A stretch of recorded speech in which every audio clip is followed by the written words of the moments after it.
আব্বু আপনি মদিনায় যান, আমার মনে গোস্ত খাইতে প্রাণ এসে, আমাকে একটু গোস্তর ব্যবস্থা করে দেন, গরুর গোস্ত খাবো। কিসের গোস্ত? গরুর গোস্ত খাবো, মনে চাপ আমার গোশের ব্যবস্থা করে দাও। আব্দুল্লাহ ইবনে মুবারক বলে, বাবা আমি তো মদিনায় যাই, এখন তোমার মনে কেন গোস্ত চায়, প্রাণে কেন গোস্ত চায়? ডাকতে বলে, আমার আব্বু যখন মক্তব থেকে আসতেছিলাম, ওই মক্তবের পাশে একটা বাড়ি গরুর গোস্ত রান্না করেছে, সুন্দর ঘ্রাণ বাইর হয়েছে রে আমার আব্বু। ওই ঘ্রাণটা আমার নাকে যেয়ে লাগছে, আমি ওদের বাড়ি গেলাম। বাড়ি যাওয়ার পর দেখি রান্না করে খাইতেছে, আমি তাদের কাছে চাইলাম, এত ঘ্রাণ, সুস্বাদু ঘ্রাণ বাইর হয়েছে, ওই গোস্তের ঘ্রাণটা নাকে যেয়ে লাগছে। আমি নিজের লোভ সামলাতে না পেরে আমি ওদের বাড়িতে গেলাম। বাড়ি যা চাইলাম, সালাম দিলাম, সালাম দিয়া বললাম আমাকে একটু গোস্ত দাও। উনি বললেন না, আমাকে দেয় নাই, আমার বাবা গোস্ত পরাণে চাইছে, আমাকে গোস্ত নে দাও, গোস্ত খাবো। আব্দুল্লাহ ইবনে মুবারক ডাকতে বলে, বাজান দাঁড়াও, একটু অপেক্ষা করো, আমি ঘুরে আসি।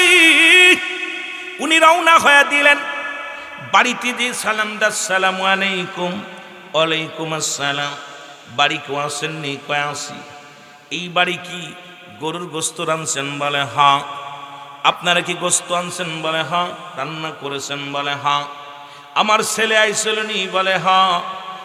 আমার ছেলে কি গোস্ত চাইছিল? বলে চাইছিল। বলে আপনারা দেন নাই কেন? কয় না দিই নাই।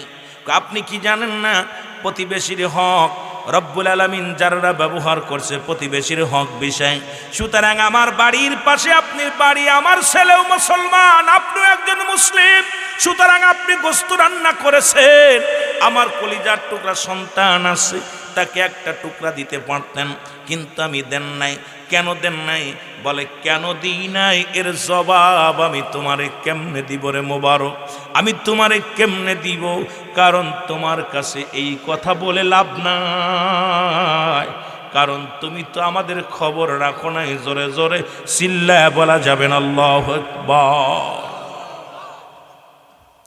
এরে আব্দুল্লাহ ইবনে মুবারক,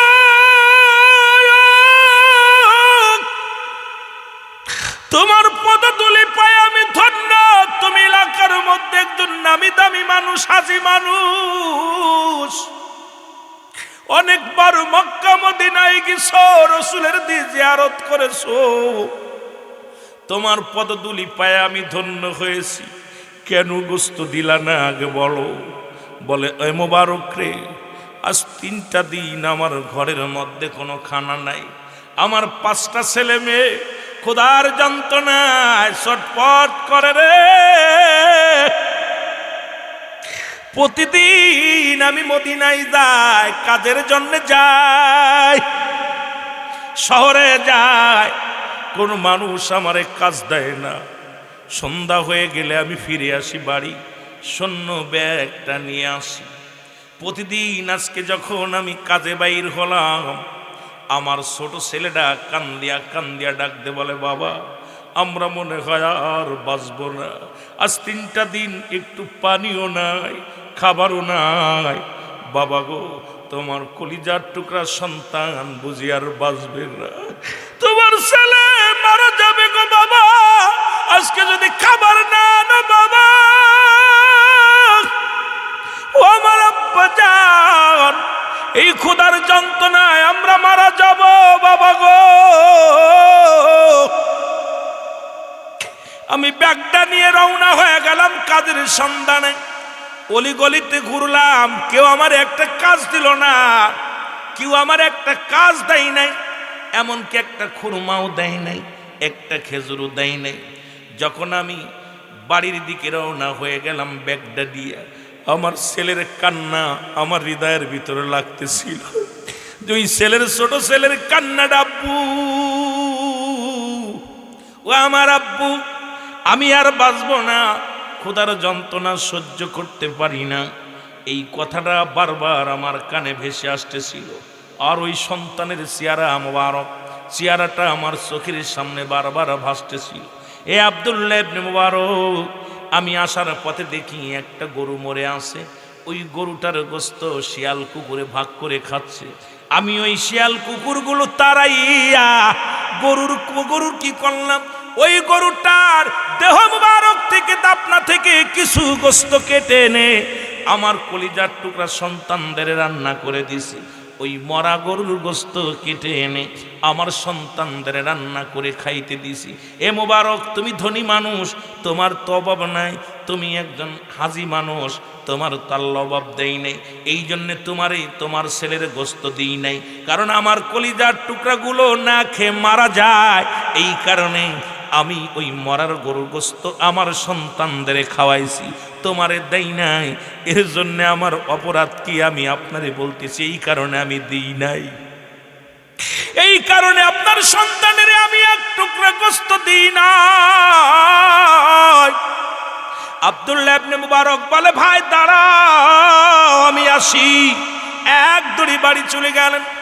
বাড়ি যে বিবিরে কয়, বিবিরে চাউল ডাউল যা আছে তাড়াতাড়ি দাও।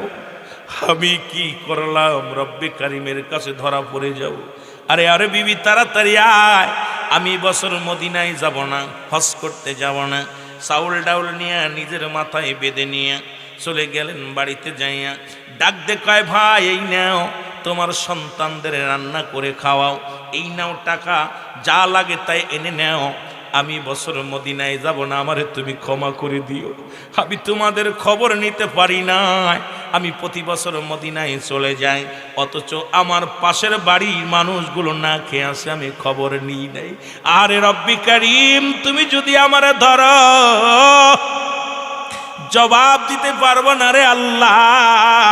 ও আমার রব্বে কারিম, ও আমার আল্লাহ, তুমি আমারে মাফ করে দাও, আমি বছর মদিনায় যাব না। জোরে জোরে চিল্লা বলা যাবেন আল্লাহু আকবার। এ দুনিয়ার মুসলমান,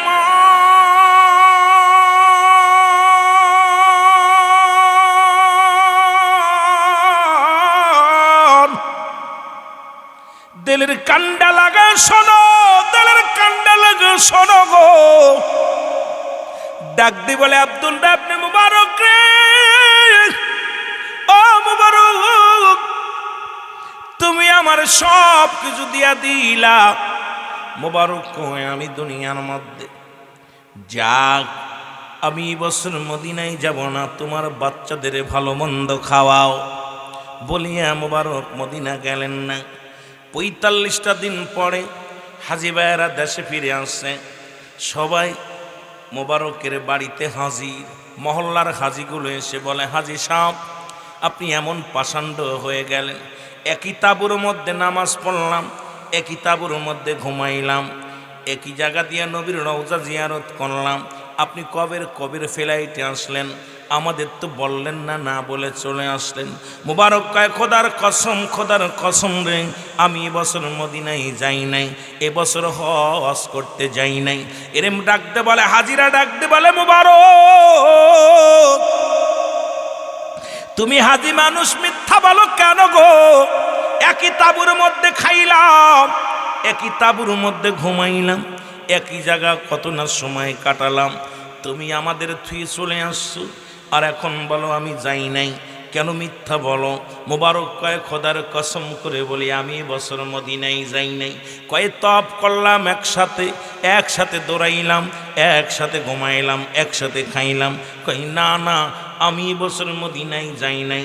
রব্বে কারিম ডাকতে বলে, মুবারক রে, ও মুবারক শোনো গো, এলহামের মাধ্যমে জানায় দেয়, মুবারক রে শোনো, এই বছরে তোমার দানের ওসিলায়, ও মুবারক এই বছর মক্কা মদিনায় যত হাজি আছে সবার হজ আমি আল্লাহ তোমার ওসিলায় কবুল করে নিছি। জোরে জোরে চিল্লায়া বলা যাবে না মারহাবা। এরে আমি আজকে বাংলাদেশে অসংখ্য মানুষ আছে রে, বারবার মদিনায় যায়, বারবার লন্ডন যায়, বারবার দেশ ভ্রমণ করে, কিন্তু ইউনিয়নের মধ্যে, গ্রামের মধ্যে কত যুবক না খেয়ে জীবন যাপন করে, কত মায়ের একটা শীতের কাপড় নাই, কত মায়ে খাবার খাইতে পারে না, রমজান মাসে একটা খেজুর খেয়ে রোজা রাখে, কত মা একটু পানি খেয়ে রোজা রাখে। খবর নেও নাই তোমার মতো ধনী রব্বে কারিমের কাছে কি জবাব দিবা? আজকে আল্লাহ তোমারে ধন সম্পদ দিছে, দুনিয়ার মধ্যে বাড়ি গাড়ি করছো, দুনিয়ার মধ্যে বড় অফিসার হইছো, কিন্তু প্রতিবেশীর খোঁজ নিলা না। তুমি কেমন মানুষ একটু খবর নিলা না রে মুসলমান, নিলা না? একটু খবর নাও না। ইশারের নামাজটা পড়িয়া 40টা বাড়ি ঘর ইশারের সলাত আদায় করিয়া আশপাশে যত বাড়ি ঘর দৌড় আছে একটু খবর নাও, কে কোন হালাতে আছে। তুমি তো বাত মুসলমান ধনী মানুষ, ওই শীতের মধ্যে তুমি কি করলা? দরজাটা দিলা, মুসলমান গেট লাগাইয়া শুয়ে রইলা ঘরের মধ্যে। এমন অসহায় আছে সারা রাত আগুন তাপাইতেছে, মুসলমান আগুন জ্বালাইয়া, এই আগুন জ্বালাইয়া সারা রাত কাটাইতেছে, এক টুকরা কাপড়ও নাই, সে গাইতে ঘুমাবে রে মুসলমান। আল্লাহর কাছে কি জবাব দিবা? জবাব তুমি দিতে পারবা না, জবাব তুমি দিতে পারবা না, কারণ যে কোনো মুহূর্তে দুনিয়া থেকে চলে যাবা, ধনী বলেও দুনিয়া থেকে বিদায়। ধনী গরিব যেই হও না কেন একই জায়গা, একই জায়গা। বাদশাহ ফকির হ্যায় সবকো একই ঠিকানা। বাদশাহ, ধনী, গরিব, প্রধানমন্ত্রী, 3 বারের সফল মন্ত্রী ছিলেন মাননীয় খালেদা জিয়া নাকি? উনি মারা গেছেন, ওনারে কোথায় রাখছে? কোথায় রাখছে? কবরে। আহা, আপনি মারা গেলে, আমি মারা গেলে সব ওই মাটির কবর। এই জন্য 1 নাম্বার বিপদ হলো মানুষের মরণ, 2 নাম্বার বিপদ হলো কবর, হলো কিয়ামতের ময়দান। এর মরণের কথা বলতে গেলে বড্ড ভয় হয়। আল্লামা মুফতি আমজাদ আলী সাহেব একটা কিতাবে লিখলেন, কিতাবের নাম বারে শরিয়াত। এই কিতাবের মধ্যে উনি লিখতে যা বললেন, দুনিয়ার মানুষ শোনো, মানুষ যখন সাধারণ মৃত্যুবরণ করে, 70টা উটের গায়ের চামড়া জবাই না করিয়া উল্টো দিকে টান দিয়া লবণ আর মরিচ লাগায়া দিলে যতটুকু যন্ত্রণা হয়,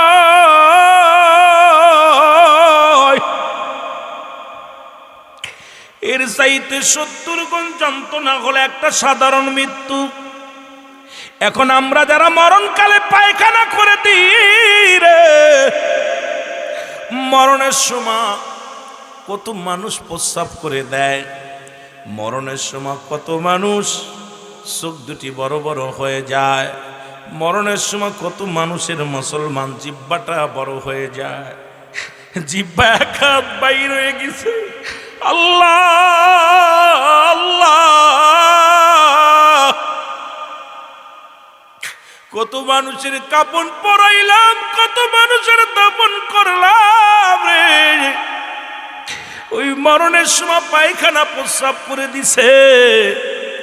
কত মানুষ এই দুনিয়ার মধ্য থেকে বিদায়ের সময় চোখ দুটি বড় হয়ে গেছে আর বন্ধ করা যায় নাই, জিহ্বা বড় হয়ে গেছে আর ভিতরে দেওয়া যায় নাই। হাইরে মরণ, মরণ থেকে পালানোর কোনো পথ নাই, মরণ থেকে বাঁচার কোনো উপায় নাই, মরণ থেকে নিস্তার পাওয়ার সম্ভাবনা। একমাত্র স্রষ্টার মৃত্যু নাই, সৃষ্টির মৃত্যু আছে। আপনার এলাকার মধ্যে কামার কান্দির জমিনের মধ্যে যত মানুষ আছে, যত মাকলুকাত আছে, চলে যেতে হবে, মরণের পেয়ালা পান করতে হবে, এর মধ্যে কোনো সন্দেহ নাই। জোরে জোরে চিল্লায় বলেন ঠিক কিনা? আমার মরণ আসিবে কখন কেউ তো জানে না, আমার মরণ, একটু জোরে জোরে বলেন, আমার মরণ আসিবে কখন কেউ তো জানে এ আমি চলে যাব আমায় তোমরা বইলা যাইও না, আমি চলে যাব। আরো জোরে জোরে বলেন, আমি চলে যাব আমায় তোমরা বইলা যাইও না, আমার মরণ আসিবে কখন কেউ তো জানি না। আমার টাকা পয়সা দালেন কোটা যাহা করেছি, সব কিছু ফেলাইয়া বাবা একাই চলেছি রে, আমি সব কিছু ফেলাইয়া আসি। আমি যাবার বেলায় ভেবে দেখি আমার কেহ নাই, আমি যাবার বেলায় ভেবে দেখি না, আমার মরণ আসিবে কখন কেউ তো জানি না, আমার মরণ। একটু জোরে জোরে চিল্লায় বলেন, আমার মরণ আসিবে কখন। ডানে বামে মাটি আমার মাটির বিছানা, ডানে বামে মাটি। একটু জোরে জোরে বলেন, ডানে বামে মাটি আমার। এই পৃথিবী চিরদিনই থাকার জায়গা নয়, অন্ধকার কবর যে তোমার আসল ঠিকানা রে মানুষ, অন্ধকার কবর যে তোমার আসল। এই আমি চলে যাব আমায় তোমরা ভুইলা যেও না, আমি চলে না, ডানে বামে মাটি আমার মাটির বিছানা, ডানে বামে। খন্দি বুড়া হয়ে মরবেন কোনো গ্যারান্টি আছে? কথা কন। এখানে যারা বইছেন, যুবকরা যারা বইছেন, বুড়া হয়ে মরবেন কোনো গ্যারান্টি দিতে পারেন? আরো জোরে বলেন, পারেন?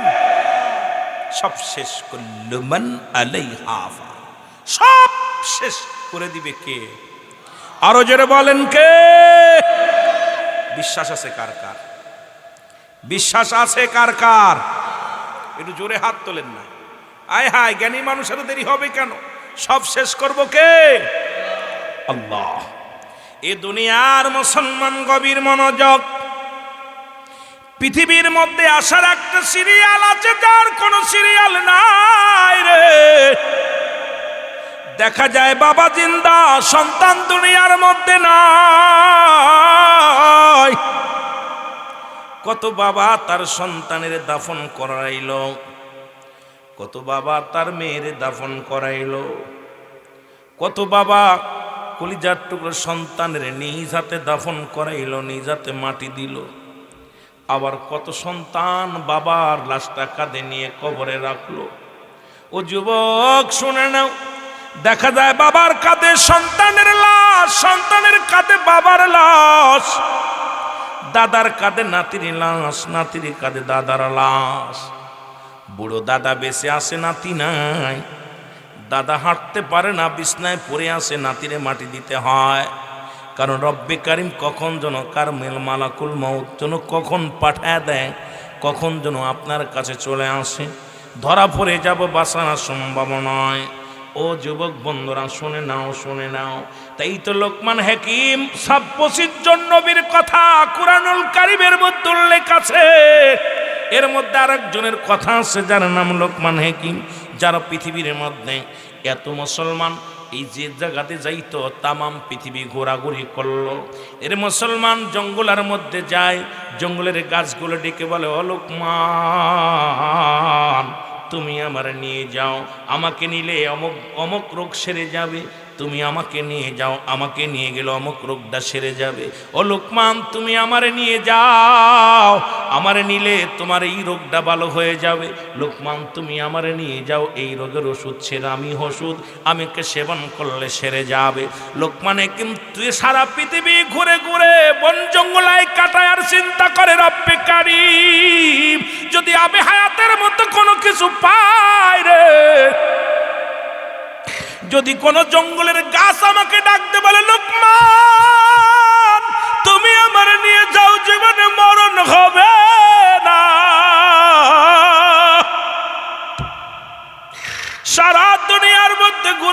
শুরু করলো, লুকমান স্বপ্ন শুধু একটাই, কোন লতায় কোন গাছে যেন ডাকতে বলবে, লুকমান লুকমান রে আমাকে নিয়ে যাও, জীবনে মরণ হবে না। ঘুরে ঘুরে সারা দুনিয়ার মধ্যে ঘুরে কাটাইল, কোনো গাছপালা কোনোদিন লুকমানকে ডাকতে বলে নাই, লুকমান আমাকে নিয়ে যাও, তুমি মরণ থেকে বাঁচতে পারবা। অবশেষে আজরাইল এসে কয়, লুকমান তোমার হায়াতের জিন্দেগি শেষ, আর ঘুরতে দেওয়া যাবে না। জোরে জোরে চিল্লায় বলা যাবে না আল্লাহু আকবার। লুকমান হাকিম তার বইয়ের মধ্যে আহা ওনার জীবনের মধ্যে বলে গেছে, আয় লিখে গেছে, আমি বড় চেষ্টা ছিল যে এই আদম থেকে শুরু করে কত পয়গম্বর, কত নবী, কত গাউস কুতুব আসলো, সবাই চলে গেছে। দেখি কোন রোগ, সব রোগ গাছে ডাইকা ডাইকা বলে, লুকমান হাকিম আমার নিয়ে দাও, পেটে ব্যথা সারবে, জন্ডিস সারবে, ক্যান্সার সারবে, এ সারবে, ও সারবে। গাছে ডাইকা ডাইকা কথা বলতো। দেখি দিয়ে আমারে বাঁচার কোনো উপায় পাওয়া যায়নি। উনি ঝোর জঙ্গলের মধ্যে বেশি বেশি চলাচলে শুরু করে দিল। ঝোরের মধ্যে, জঙ্গলের মধ্যে, পাহাড়ের মধ্যে, সিলেটের বড় বড় পাহাড় আছে, এরকম পাহাড় জঙ্গলের মধ্যে ঘোরাঘুরি শুরু করছে। স্বপ্নে একটাই যে কে যেন ডাকতে বলবে, লোকমান তুমি ধন্য, আর মরবা না। কত উজ্জিনী রে বা, কত ধনী লন্ডন আমেরিকা চিকিৎসার জন্য যায়, 5 বছর পরে আয়া সিদ্ধ হয়ে যায়। যেরকম ঠিকই নেই, হয়তো চিকিৎসা ডাক্তারে আরে হয়তো 10 বছর বাঁচবি, কিন্তু তারপরও মরা লাগবে। যেরকম আদমের কাছে আসলো আজরাইল, আদমের সালাম দিয়ে, আসসালামু আলাইকুম বাবা আদম, আমি আজরাইল। কয় কেন আইছো? কয় আপনারে নেওয়ার জন্যে। কয় নেওয়ার জন্যে? কিতা কও? কয় হায়াত শেষ, যদি আপনি থাকতে চান তাহলে আল্লাহ বলছে কিছুদিন থাকতে পারেন। কতদিন থাকবেন? আদম কইতেছে, আজরাইল কয়দিন থাকবো? কয় থাকবেন আপনি কতদিন চান? এই যে একটা বকরি দেখছেন, এর গায়ে যত পশম আছে, এই যে গরু একটা বকরি, এটার গায়ে যত পশম আছে, এত কয়দিন বাঁচতে চলো বাঁচবেন, 1000 বছর, 10 বছর, আপনি কতদিন চান? আল্লাহ সেই কয়দিন দিব। হাকা যা, অনেক দিব, অনেক দিব, কত চান? আদম কয় তারপরে কি হইব? কয় তারপরে মরা লাগবো। কথা কয় না রে, কি লাগবো? আদম কয় কাম সারছে, আরো 50 বছর, 100 বছর, 200 বছর বাঁচা পর মরা লাগবো। আজরাইল কয় হ। তা কয় আদম রে, আজরাইল কয়, আদম কইতেছে, আজরাইল আমার আর শখ নাই, কারণ বুড়া হয়ে গেছি, আড্ডি গুড্ডি বেকা হয়ে গেছে, এখন মাজা বেকা হয়ে গেছে, চুলগুলো কইকে গেছে, অনেক দিন বাঁচছি, তো যদি মরাই লাগবে তার বেশি থে লাভ নাই, নিয়েই যাও। সুবহানাল্লাহ বল। যদি মরাই লাগবো, ওই 10 বছর বেশি থেকে লাভ কি? তা মরার আগে একটা কথা, আমার 2টা স্বপ্ন। একটা স্বপ্ন হলো আমার ছেলে, সব ছেলে সন্তান, মেয়ে সন্তান সবার বিবাহ দিছি, একটা মাত্র ছেলে অবিবাহিত আছে, নাম তার শীষ আলাইহিস সালাম। ওর জোড়ায় কোনো পোলাও মেয়েও পাই নাই, বিয়েও দিতে পারিনি। একটা বড় স্বপ্ন আছে, ওর একটা বিয়ে দিয়ে যেতে পারলে আমি শান্তি পাতাম। সুবহানাল্লাহ কইতেন নি? প্রতিটা বাবা মার কিন্তু স্বপ্ন, সব বাবা মা, কিন্তু আল্লাহ নিয়ে যায়, আজরাইলদের নিয়ে যায়, এটাও বড় পরীক্ষা। ছেলে মেয়ে, আমিও চিন্তা করি আল্লাহ আমার 2টা ছেলে দিছে, আল্লাহ ওরা যেন জানাজা পড়তে পারে, আল্লাহ ওরা যেন বড় একটা কামাই করতে পারে, এটা চিন্তা সবার ভিতরে আছে। কি ভাই নাই? বড় কথা কর না কেন? আশা আকাঙ্ক্ষা নাই না আপনাদের? নাই, না থাকলে না থাকলো, যারা আছে আছে আলহামদুলিল্লাহ। চিন্তা করে ছেলেটা যদি আমেরিকা যায়, ভালো টাকা কামাইব, ছেলেটা বড় বড় লেখাপড়া করে বড় ইঞ্জিনিয়ার হলে ভালো হইব, সবার মনে একটা কল্পনা জল্পনা থাকে, ঠিক কি না? প্রতিটা বাবা মা, যারা বিয়ে করলে ওরা বোঝে নাই, কিন্তু যারা বিয়ে করছে, বাচ্চা কাচ্চা হয়েছে, তারা বুঝতেছি যে সন্তানদের একটা প্রতিষ্ঠিত করার জন্যে প্রতিটা বাবা মায়ের ভূমিকা থাকে, যে সন্তান নিজের পায়ে দাঁড়াবে, সেই পর্যন্ত আল্লাহ আমার বাঁচায় রাখো। সবাই মনে মনে কয়, জোরে যদিও না কয়, তবে মনে মনে রাত্রে আজান মোনাজাত দিয়ে, আল্লাহ রব্বির হামহুমা কামা রব্বায়ানি সগীরা, আহা রব্বানা যালামনা আনফুসানা ওয়া ইল্লাম তাগফির লানা ওয়া তারহামনা লানাকুনান্না মিনাল খাসিরিন। আল্লাহ একটা বাচ্চা দিছো, 2টা ছেলে দিছো, 4টা মেয়া দিছো, আল্লাহ যেন বিয়ে শাদী দিয়ে যেতে পারি, একটা ব্যবস্থা যেন করে দিতে পারি। আল্লাহ তার আগে মরগ দিও না, এরা ভাইসে বেড়াবে না। প্রতিটা বাবা মার স্বপ্ন সন্তান প্রতিষ্ঠিত হোক, জোরে বলেন ঠিক কিনা? আদম আলাইহিস সালাম বলতেছে, আজরাইল স্বপ্ন আমার একটা, সেটা হলো আমি আর তোমার বাধা দিতেছি না, তবে আমার শীষের একটা ব্যবস্থা যদি করে যেতে পারতাম তাহলে শান্তি পাতাম। 2 নাম্বার হলো অনেক দিন জান্নাতি ফল খাই না। কথা বোঝেননি? অনেক দিন ওই যে জান্নাত থেকে আসা পর আর এই কপালে জোটে নাই, তা আমার মন চাচ্ছে যদি একটু ফল খেতে পারতাম। আল্লাহ জিবরিল আজরাইল আলাইহিস সালাম কাছে হুজুর দাঁড়ান, আমি আল্লাহর সঙ্গে একটু কথা কই আসি। আল্লাহ কাছে সালাম দিছে, আল্লাহ তোমার আদম তো মরতে রাজি হয়েছে, কিন্তু শর্ত দুইটা দিছে, একটা হলো জান্নাতি ফল খাইব, 2 নাম্বার হলো ওই শীষের একটা ব্যবস্থা করতে হবে। এখন শীষের তো বিয়া দিবেন, কোনো ওনার তো জোড়াই কোনো ছেলে মেয়ে নাই, কি করা যায়? রব্বে কারিম আজরাইল তুমি এটা নিয়ে বড় টেনশন করো না, ব্যবস্থা আমি করে দিব, যেহেতু আমার নবী আদম আর শীষেরও নবী বানাইছি। সুবহানাল্লাহ কইতেন নি? আর একটু জোরে কইতেন না? ওই আদমের যে দায়িত্ব দিছিলাম ওই দায়িত্ব আমি শীষেরে দিছি, সুতরাং শীষের ব্যবস্থা আমি আল্লাহ নিজেই করতাম। কথা বুঝেননি? এখন শীষের কাছে আদম আলাইহিস সালাম কয়, বাবা আমার তো পরানে ফল খাইতে চাচ্ছে, পরানে জান্নাতি ফল। আদম শীষ আলাইহিস সালাম বলতেছে, আব্বা তুমি প্রথম মানুষ, প্রথম নবী, আল্লাহর সঙ্গে ডাইরেক্ট অ্যাকশন তোমার, তুমি আল্লাহর কাছে চাইলেই তো হয়। কয় আমার কথা হনছে না রে, তুই চা। সুবহানাল্লাহ কইতেননি? কথা কয় না রে? আমার কেন যেন আল্লাহর কাছে চাইতেছি, আল্লাহ দিচ্ছে না। তো বাবা তুই তো, তোর একটু পাওয়ার আছে, আর আমার এই দায়িত্বটা তোরে অর্পণ করছি, কারণ আমার পরে তুই হবি এই কওমের সর্দার নবী, সুতরাং তুই আল্লাহর চাইলে দিব। আর শীষকে আব্বা তুমি চাইলে দিত, আমার চা লাগতো না, তুমিই চাও। আদম কয়, বাবা আমি চাইবো না, তোর কেমন পাওয়ার আছে, আল্লাহর সঙ্গে কেমন ডাইরেক্ট যোগাযোগ হয়েছে, কালেকশন হয়েছে, এটা আমার দেখার দরকার। সুবহানাল্লাহ বলেন না? সন্তান কেমন পারদর্শী তুই আমার দেখার দরকার না? তা শীষকে আল্লাহ আব্বাই তো 2টা জিনিস চাইছে। কি কি 2টা জিনিস? একটা হলো আমার একটা জোড়া মিলাই দিতে কইছে, আর একটা হলো, কথা বুঝিনি, আর একটা হলো আমার আব্বা জান্নাতি ফল খাতি চায়। আল্লাহ আজরাইল দেরি করিস না, জান্নাতে চলে যা। জান্নাতে যে 1 ঝাঁকা ফল নিবি, কয় ঝাঁকা? 1 ঝাঁকা, এত বড় 1 ঝাঁকা ফল নিবি, যেন আদমের কমের ভিতরে 100 জোড়া সন্তান খাইয়ে করছে, নাতিপুতি যা আছে সবাই যেন একদম তৃপ্তি সহকারে খাইতে পারে। যত ফল আছে ভালো মন্দ, আপেল আঙ্গুর কমলা যত যা আছে সব নিবি। ঝাঁকা একটা বইরা জিবরিল আমিন নিয়ে রওনা দিছে, মাথায় নিয়ে চলে আসতেছে। আল্লাহ কয়, দাঁড়া রে, একটু কথা হন। এই দাঁড়া। দাঁড়াইছে, একটা কাজ আছে। আমার আদম তো দরখাস্ত করছিল তার পোলার জন্য, এখন আদমের বয়সও শেষ, আর পোলাপান হইতো না। কথা বুঝেনি?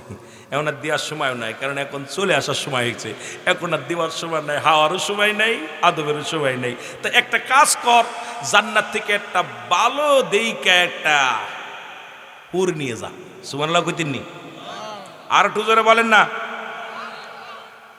সব ভালো একটা হুর, ভালো দেইকা হুর নিয়ে আজরাইল আলাইহিস সালাম, জিবরিল আলাইহিস সালাম 2 জনে একসাথে চলে আইছে, হুড্ডারে নিয়ে চলে আইছে। আদম আলাইহিস সালামের সামনে আইয়া জাকা নামাইছে, কয় হুজুর এই যে নেন ফল খান। আদম আলাইহিস সালাম ফল দেইখা খুব খুশি, কিন্তু এত ফল কেন? এত সারা জীবন বেড়ে খাইলেও শেষ হইতো না, এত ফল আনছো। কথা বুঝেননি? এই ওয়াজ সুরদে করলে সময় লাগবে, আপনাদের একদম তাড়াতাড়ি কইয়া দিতেছি। কষ্ট হচ্ছে আপনাদের? এই কষ্ট হচ্ছে? আমার সময় হয়ে গেছে ছেড়ে দিয়া, কারণ তারপরও আমি তাড়াতাড়ি কাটতেছি, কারণ সময় আপনাদের নষ্ট করব না। তা যেটা বলতেছিলাম, যদিও পোস্টারে লেখা আছে 9টা পর্যন্ত আলোচনা, 8টাই সাবাত, এরপরে 9টা ধরবে আরেক বক্তা, তবু 9:30 বেজে গেছে। আমি আলোচনার মধ্যে আসি, জানা আসা পর্যন্ত মোটামুটি বসে আছি, যে কথাগুলো খেয়াল করবেন, খুব খেয়াল করবেন। আর যদি কষ্ট হয় তাহলে আমি আমার এই পর্যন্ত যত কথা বলছি বুঝতে পারছেন তো? আল্লাহ কবুল করুক, জোরে বলেন আমিন। আমি কিন্তু আপনাদের হাজিরায় খুশি হয়ে গেছি, মাঠটা ভরে গেছে। আর যুবক এই এলাকার মানুষগুলো ওয়াজ শোনে, আমার মন চাচ্ছে আপনাদেরকে নিয়ে আরও 4-5 ঘন্টা আলোচনা করতে, কারণ প্রাণ ভরে যাচ্ছে। এই মানুষগুলো কেমন যেন ছাতক পাখির মতো তাকায় আসে আলোচনা নেওয়ার জন্যে। আপনাদেরকে দেওয়ার দরকার অনেক ওয়াজ, যুবকদের দেওয়ার দরকার, বাচ্চাদের দেওয়ার দরকার, মুরব্বীদের দেওয়ার দরকার। আবার বর্তমান যুগের যে অবস্থা, আমি তো রুহুল আমিন সিদ্দিকী বাস্তববাদী বক্তা, বেশিরভাগই বাস্তববাদী নিয়ে আলোচনা করি, কিন্তু ওদিকেও যেতে পারলাম না বিষয়, কারণ সময় চলে যাচ্ছে, দৌড়াইতেছে খালি সময়। আদম নবী বলেন, জিবরিল রে এত ফল আনছো কেন? জিবরিল আমিন বলে, হুজুর আপনি পেট ভরে খাইবেন, তৃপ্তি সহকারে খাইবেন, আর বাকি ফল দিয়ে আপনার পোলা শীষ আলাইহিস সালামের হানিমন হবে। এই ফল দিয়ে পুরো বরযাত্রী যত মানুষ আসবে সবাইকে জান্নাতি ফল খাওয়ায়া দেয়া হবে। আদমকে কি কোষ? কোনো মেয়েই তো নাই, কমের মধ্যে বিয়ে দিব আমার শিশির, একটা মেয়ে পাইতেছি না, আর তুই আইসিস ফল নিয়ে। কথা বুঝিনি? কেমন মেজাজটা খারাপ হয় না? আদম কয়, ফল তো আনছুস, আমার আর বুঝতে বাকি নাই, চলে যেতে হবে, কিন্তু বড় কষ্ট থেকে গেল রে। ছেলেটার একটা উপায় করতে পারলাম না। জিবরিল আমিন বলে, হুজুর আপনি নিয়ত করেছেন আপনি আল্লাহর পয়গম্বর, রব্বে কারিমের দরবারে কোনো তফুরন্ত নাই, রব্বে কারিমের দরবারে কোনো অভাব নাই, সুতরাং আপনি কেন চিন্তা করেন? আপনি যে ফল আনছে ফলটাকে গ্রহণ করেন। ফলটা গ্রহণ করছে, এবার দেখে ঝাঁকার পাশে ওরে মুসলমান সুন্দরী এক নারী, যা পৃথিবীর মধ্যে এত সুন্দরী নারী আগে আসেন নাই। আদম আলাইহিস সালামের নজর চলে গেছে। আদম কয়, ও জিবরিল তোর পাশেও গোপনে দাঁড়ায় রয়েছে ওই মেয়েটাকে। সুবহানাল্লাহ, এত সুন্দর চেহারা। আরে হুরদের একটু কেনিয়া গোল দুনিয়ার মধ্যে উঠে দিলে দুনিয়ার আলো বাতাস সার মেনে যায়। এত সুন্দর হুরেদের ভিতরে আপনার রক পর্যন্ত দেখা যাবে, চামড়ার ভিতর দিয়া রক্ত পর্যন্ত দেখা যাবে। এত সুন্দরী আল্লাহ করছে হুরদেরকে। আর এই 70টা করে হুর দিবে একমাত্র ইমানদার বান্দাদের। জোরে বলেন ঠিক কিনা? জান্নাতীদের দিবে।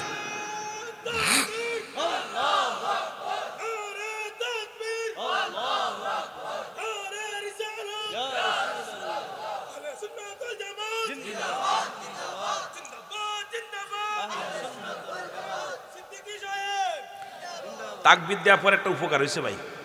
উপকারটা হলো, আমি 5টা গুণের নারী বিয়ের কথা কইছিলাম, একটা গুণ কইছি, বাকি 4টা বাদ আছে। মনে পড়ে গেছে হঠাৎ করে তাকবীর দেওয়া পরে যে আমি তো আপনাদের ফাঁকে দিতে কয়ে গেছিলাম 5টা গুণের নারী বিবাহ করতে, মনে আছে? কিন্তু ভাইয়ের তাকবীর পরে আমার ব্রেনে এসে গেছে, আইরে যুবক তাকবীর দিতেছে, কারণ যুবকদের বিষয় ছিল ভিতরে। হট করেই মনে পড়ছে যুবকটা জাগা মতো গেছে, রা কাম সারছে। এখন আদম আলাইহিস সালাম ডাক দে কয়, জিবরিল কয়, জি হুজুর। কয়, তোমার পাশে ওই মেয়েটাকে, এরা তো জীবনে পৃথিবীতে দেখি নাই, এ মনে হচ্ছে জান্নাতের ভিতরে কিছু দেখছিলাম বাপ। সুবহানাল্লাহ কইতে নিবি, কোনে দেখছিল? আর আদমরে তো বানায়া জান্নাতে রাখছে। আদম সাল্লাল্লাহু আলাইহি সাল্লাম দেখেই চিনে ফেলছে, এইটা তো জান্নাতের ভিতর দেখছিলাম। এইটা দুনিয়ায় ঘটনাটা কি? আদম আলাইহিস সালাম বলে, জিবরিল যখন রব্বে কারীম আমারে বানাইয়া জান্নাতের ভিতরে রেখেছিল, তখন আমি এই হুরগুলোরে দেখেছিলাম। পৃথিবীর মধ্যে এত সুন্দরী নারী আজ পর্যন্ত আসে নাই। এত সুন্দরী নারী কই থেকে পাইলা রে? আর তোমার ঝাঁকার পাশে কেন লুকায় আছে? এরে একবার জিবরিল আমিন কয়, হুজুর আপনার প্রার্থনা রব্বে কারীম কবুল করেছে। আপনার ছেলে শিশের জন্য রব্বুল আলামিন ওই জান্নাত থেকে একটা হুর পাঠায়া দিয়েছে। আরো জোরে কইতেন নি? দুনিয়ার মানুষের লগে হুরের বিয়া হয়, আহা শুনছেন না? আগে কত বুঝেননি? হুরের সঙ্গে কয়, হুজুর আপনার স্বপ্ন পূরণ হবে, আপনি চাইছেন যেটা। ছেলে নবুয়াতি পেল, জান্নাত থেকে ফলও আইল, জান্নাত থেকে নারীও একটা ধরে আনছি, তাড়াতাড়ি বিয়ে পড়ান।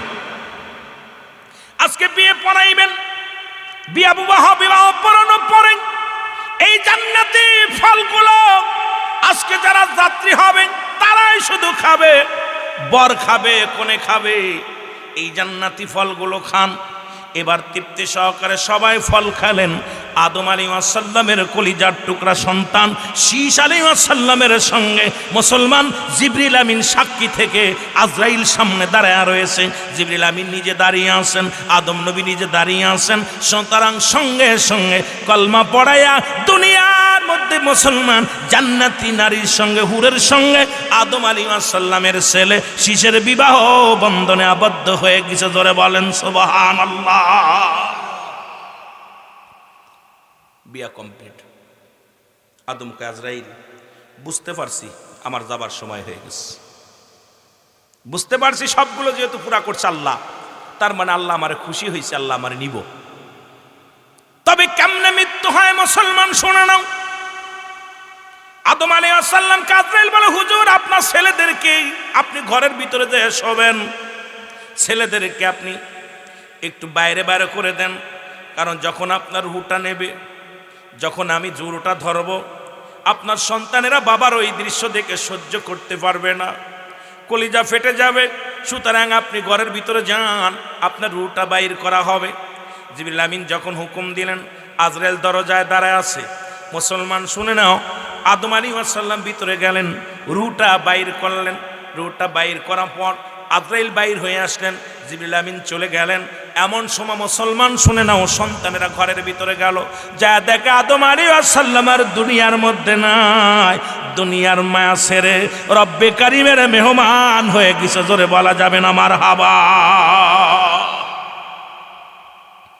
এখন মারা গেছে, মারা গেলে কেমনে গোসল করাবে? প্রথম মৃত্যুবরণ। যদিও হাবিল কাবিলের বিষয়, এই যে মানুষ মারতে হবে, কেমনে কবর খুঁড়তে হবে, কেমনে দাফন করতে হবে, কেমনে জানাজা করতে হবে, এগুলো কিন্তু কাকে যে শিক্ষা দিয়ে অনেক শুনছেন আপনারা। কিন্তু প্রথম মৃত্যু হলো শরিয়াত মোতাবেক। আর এই জীবন দশায় সর্বপ্রথম মানুষ হলো আদম আলাইহিস সালাম। আর আদম আলাইহিস সালাম যখন জান কবজ করলেন, আদম আলাইহিস সালামের সন্তানেরা তো দেখে নাই কেমনে জানাজা পড়তে হয়, কেমনে গোসল করাতে হয়, কেমনে কি করতে হয়। জিবরিল আমিন লাশটা সামনে নিয়ে ছেলে মেয়েরা হাউমাউ করে কান্দে, সন্তানের হালে পায় সব বসে বসে কান্দে। দিন পার হয়ে যায়, আদম কথা বলে না, হাওয়াও কথা বলে না। মুসলমান শুনে নাও, সবাই তো হাউমাউ করে কান্দে, ছেলেরা কান্দে। রব্বে কারিম ডাকতে বলে, জিবরিলটা যাও আমার শিষ্যে জানায় আসো, এই মানুষটারে কেমনে দাফন করবে, কেমনে কাফন পরাবে, কেমনে কি করবে, তাড়াতাড়ি যাও, সব কিছু শিখায়া দিবা। আমার শিষ্যে শিখায়া দিবা, আমার শিষ্যে জানাজার নিয়মগুলো শিখায়া দিবা। প্রথম জানাজা আমার আদমের হবে রে, আর আমার নবী শীস আলাইহিস সালাম দাফ কি পড়বে, জানাজা পড়াবে। নিজের কলিজার টুকরা বাবার জানাজা পড়াইবে। দেখেন না, সন্তান জানাজা পড়াইবে বাবার। আর আমাদের ছেলেরা বারেটে মৌলবি এনে জানাজা পড়ি। আরে একটা ছেলে আলেম বানান, ওই ছেলে যখন চোখের পানি ছেড়ে কানবে, রব্বির হামহুমা কামা রব্বায়ানি সগীরা। আরে বারেটে মৌলবি দোয়া কবুল হতেও পারে, নাও পারে। আমার চোখে পানি আসবে টাকা পাইলে, খাবার পাইলে, আর ওর চোখে পানি আসবে হৃদয়ের ভিতর থেকে বাবা মায়ের জন্য, কলিজার ভিতরে যে লাগবে। একটা ছেলে আলেম বানান, নাতিগুলো আলেম বানান। আদম আলাইহিস সালামের কেমনে কাফন পরাবেন? ফেরেশতারা আসলেন, ফেরেশতা দিয়ে জিবরিল দিয়ে ট্রেনিং দিলেন। জান্নাত থেকে পানি আনা হলো, আদম আলাইহিস সালামের গোসল করানো হলো। গোসল করানোর পর জান্নাত থেকে পোশাক আসলো, এই পোশাক আদম আলাইহিস সালামকে পরানো হলো। এবার জানাজার নামাজ জিবরিল আমিন শিক্ষা দিলেন, হুজুর কেমনে জানাজার নামাজ পড়তে হবে, আদম আলাইহিস সালামকে কেমনে দাফন করতে হবে, সব কিছু জিবরিলের মাধ্যমে আল্লাহ রাব্বুল আলামিন শীস আলাইহিস সালামকে শিখিয়ে দিলেন। এই দুনিয়ার মধ্যে প্রথম কবর হলো হযরত আদম আলাইহিস সালামের। আর কেমনে কবর দিবে, কেমনে শরীয়তের বিধান অনুযায়ী দাফন কাফন হবে, কেমনে জানাজা হবে, এগুলো রব্বে কারীম জিবরিল আমিন দিয়া আল্লাহর নবী শীস আলাইহিস সালামকে সব শিখিয়ে দিয়েছে। জোরে জোরে চিল্লায়া বলা যাবে না মারহাবা। শীস আলাইহিস সালামকে জিবরিল দিয়ে প্রশিক্ষণ দিলেন, কয়টা তাকবীর দিবি, 4 তাকবীর দিবি, কি কি বলবি, সব শিখায় দিছে। কে? জিবরিল আমিন। কারে শিখাইছে? কথা কয় না রে। শীস আলাইহিস সালামকে পাশে দাঁড়ায় জিবরিল আমিন বলতেছে, হুজুর আমি যা যা করি আপনি তাই তাই করবেন, আমি যেরাম যেরাম দেখাই আপনি সেরাম সেরাম দেখাবেন। আদম আলাইহিস সালামের মৃত্যু হয়ে গেল। শীস আলাইহিস সালাম খেলাফত পাইলেন, আগে থেকেই পাইলেন। এই দুনিয়ার মধ্যে মুসলমান শুনে নাও, এই দুনিয়ার মধ্যে সেও বাঁচতে পারে নাই। আদম থেকে শুরু করে আখির নবী রাহমাতুল লিল আলামিন পর্যন্ত যত পয়গম্বর, যত নবীগণ আছেন, সবারই মৃত্যুর পেয়ালা পান করতে হয়েছে। কেউ দুনিয়া থেকে বাঁচতে পারবো না, বাঁচার সময় নাই, বাঁচতে পারবা না, কারণ যে কোনো মুহূর্তে মালাকুল মউত চলে আসতে পারে। কারণ এই দুনিয়ার মধ্যে কুরআনুল কারীমের মধ্যে সকল সূরা, সকল আয়াত অস্বীকার করতে পারবা, ছোট্ট একটা আয়াত স্বীকার করতে পারবা না। কুল্লু নাফসিন যায়কাতুল মাউত। স্বীকার অস্বীকার করতে পারবেন? কে কে পারবেন? কেউ পারবেন না। আমার বাবারা, আমার গভীর মনোযোগ, যে কথাটা বলি দিলের কান্ডা লাগা শোনো। আমার বা দাদু ভাইয়েরা শোনেন, বলতেছিলাম 5টা গুণের নারী। কয়টা গুণের? জোরে বলেন, কয়টা গুণের? এই আদমের মৃত্যু নিয়ে, শিশের জীবনী নিয়ে, অন্যান্য মৃত্যুর বিষয়ে কথা বললে রাত চলে যাবে, আপনাদের লস হবে। কয়টা গুণ? 5টা গুণ। নাম্বার 1 যেটা ছিল নবীর মায়ের মধ্যে ছিল, যেটা আমাদের গাউসে পাক আব্দুল কাদের জিলানী মায়ের মধ্যে ছিল, যত নবীগণের মাদের মধ্যে ছিল। নাম্বার 1, 1 নাম্বার হলো সতীত্বর আমানতদারি, 2 নাম্বার হলো পর্দাশীলতা নারী। মারহাবা বলেন। আর একটু জোরে, আস্তে না জোরে কইবেন। 2 নাম্বার হলো পর্দাশীলতা নারী। আজকে পর্দার বিধান নাই, বক্তার বাড়ি পর্দা নাই, ইমামের বাড়ি পর্দা নাই। মদিনা যাইতে পারলাম না, মদিনা দেখতে পারলাম না, মদিনা।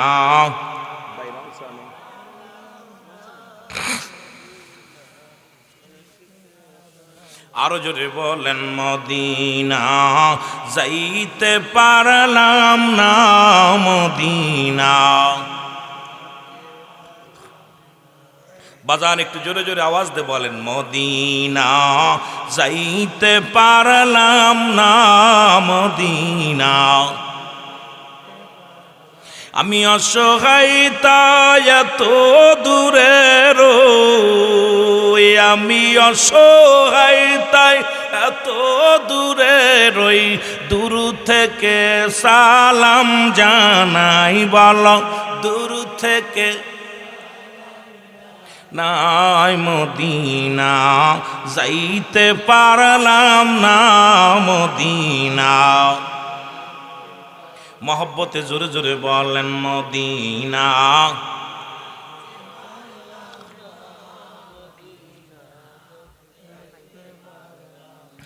মদিনার নাম কত মধু,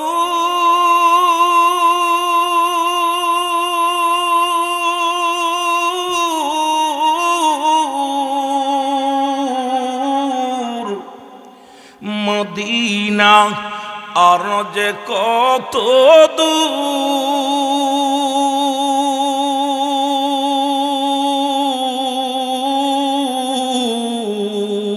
ওই মদিনার পথের দুলি বল, ওই মদিনার মাখতে পারলাম না, মদিনা যাইতে পারলাম না, মদিনা। বাবারে মদিনার পাগল হন না, যদি একবার কপালে খুইলা যায়, আহা, কপাল খুইলা গেলে যে ব্যক্তি হজ করল আল্লাহ তারে মাসুমের মাসুম বানাই দিল, নবী রওজা জিয়ারত করলে। মারহাবা বলেন না। মদিনা যাইতে পার,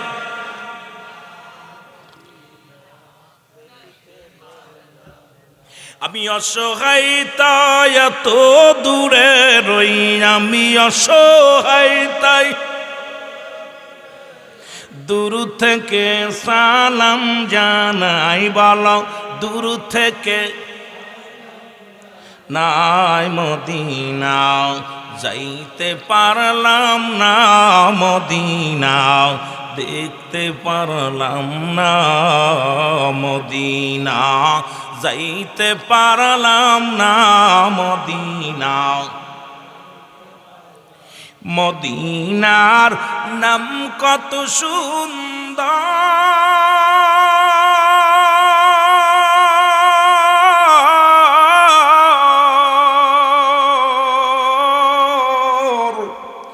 মদিনা কেড়ে সে অন্তর, এই কামার কান্দির সালাম খানি, কামার কান্দির পৌঁছাই দিও মদিনায় বল, নাই, মদিনা যাইতে পারলাম না, মদিনা দেখলাম না, মদিনা যাইতে পারলাম না, মদিনা। আমি অসহায় তাই এত দূরে রই, ভালো অসহায় তাই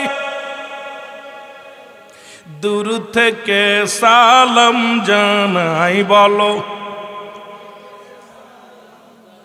নাই, মদিনা যাইতে পারলাম না, মদিনা।